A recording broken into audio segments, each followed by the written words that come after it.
This is the first segment in section 5. We're starting time value of money. These notes are only intended to be an introduction to the topic of time value of money. We'll be using class time to work through some other homework problems and ancillary problems regarding time value of money. And then also introduce you in this section to your financial calculator. The financial calculator that I have here is called the BA2 Plus. It is the one that has the keystrokes in my notes as well as in the book. However, I don't necessarily recommend this one other than it is a fully functioning and relatively inexpensive calculator to use. If you already have a TI-89 or an 84 or something like that, you have a financial functions on those calculators that can do the same thing here. However, if you want to use, if you have an iPhone or some type of smartphone, you will not be able to use an app on those phones in the testing center. So I recommend that you have access to a financial calculator. Financial calculator we have here has 5 important buttons on it. N stands for the number of periods. I/Y is the interest rate per year, and it will also mean the interest rate per period as we move forward. PV stands for the present value. Payment is for the an annuity payment, equal and reoccurring payment. And then future value is some lump sum in the future. And these 5 functions are the primary functions that we'll be using in this class, as well as the net present value and the internal rate of return. There are a number of different more complicated functions that this calculator can do, but we'll get to that point where you'll be able to use those fairly easily. Now, time value of money.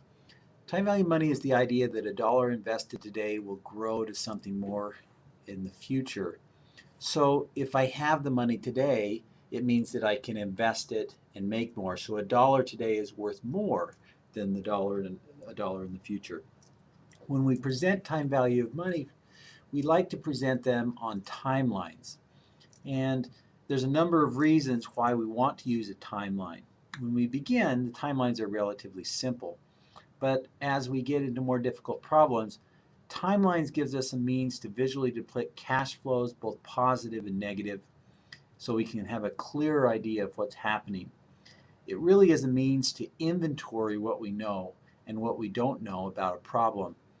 And it's a tool to help us decide on what we need to find in order to solve the problem. So I have a simple timeline here, and 0 represents, let me get my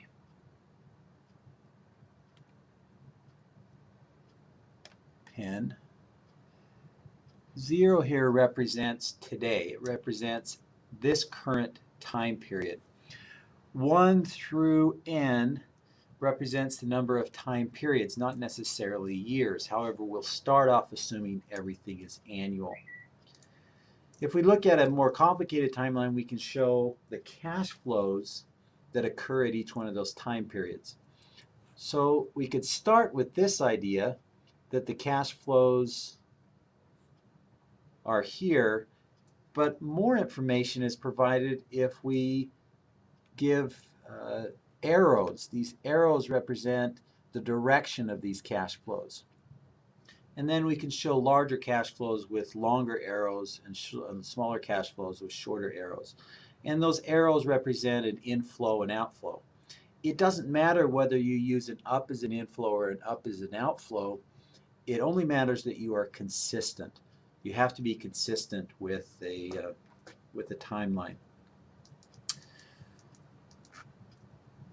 So from a borrower's perspective and a lender's perspective, we can see that the timeline is really just flipped. So from the lender's perspective, or the bond seller's perspective, we can see, or bond buyer's perspective, excuse me, we can see that the principal is here, or how much you would pay for that financial security. We can see the interest payments that occur, and then the principal payment at the end. So from the lender's perspective, we would see this negative principal And then we would see the following positive interest payments. So this up arrow indicating that I'm receiving these interest payments, and then at the end of the period I'm receiving the final principal payment. That principal payment, or that ending value, is what's called the future value. It's the amount to which the money grows when it earns interest. We use the term compounding, and compounding is a verb. Compounding is the process of going from today's values or present values to some future value. We apply the effects of time value of money, and the process of determining the future value or cash flows is a series of cash flows. So this is why we say a dollar tomorrow is not the same as a dollar today, because of this effect of compounding. So let's take a look at a relatively simple example. Let's say that you deposit $100 in a savings account. It pays 6% per year. What amount of money would you have in that account after 1 year? Or what is the future value of $100 at 6% after 1 year? Now in this example, it's very simple. It's only one period. Interest is paid out only once per period, and since we only have one period, this is what is called simple interest. So you can work out the math in your head very easily. And you know that you'll have the $100 at the end plus 6% of that $100 in the form of an interest payment. So the future value includes both the principal and the interest. How much interest? Well, in this simple interest problem, it's $100 times 0.06, or the interest rate, or $6. Let's take a look at the financial calculator to solve this problem. So we'll be using a few of these financial functions. Present value is the PV function on your calculator. I stands for the interest rate, N for the number of periods, and FV stands for the future value of the investment. In some textbooks, you'll see that they have these interest rate factor tables at the end. Your textbook does not. Some of the accounting textbooks I know still use them. I don't really see a use for these tables anymore because computing has become so cheap and so easily accessible. So I'm going to skip the example where we calculate it manually and calculate it using the interest rate factor tables.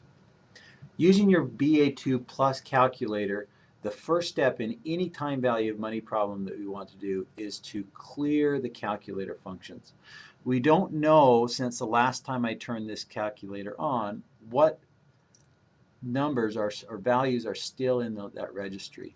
So we're going to hit the second key, and then here above the FV you can see that it says clear time value of money. If you have something already in the works, we could also do a second quit. That stops whatever function was currently being used. So now we have a clear registry, and we have the screen is now void of any calculation or problem from a previous problem. The very first time that you do this, you want to make sure that your P/Y, or payments per year function, is set at 1. Now mine is. If yours is not, then you would hit second P/Y 1, enter. And then we hit second quit to get out of that function. We'll discuss more about that P/Y function in further sections. Now we can start to enter in these values. So I'm going to start from left to right. So we have one period. So notice that I hit 1 and then N in that order. So I've taken the 1 and put it into the registry of the calculator. I have an interest rate of 6%. I didn't put 0.06 as the previous problem suggests. It accepts it as a percentage rate. So I put 6 I/Y, or interest rate per year. Now, this is where I talk about whether we need to put a positive or a negative. In this problem, we are depositing $100. So I'm going to put a negative there, indicating that it's an outflow. I could do the reverse, but then my answer, my future value would be negative. So I'm going to put a negative $100 for my present value. I've cleared time value money function so I can skip the payment. There's automatically a 0 there. And to compute the future value, I use this CPT or compute function, and then I hit future value. So that completes this example problem. The solution, or using the method 3, uses the interest rate factors that are not in the textbook, or at least not in the textbook anymore, but that have been used and were quite popular and may still be used in some of your other classes.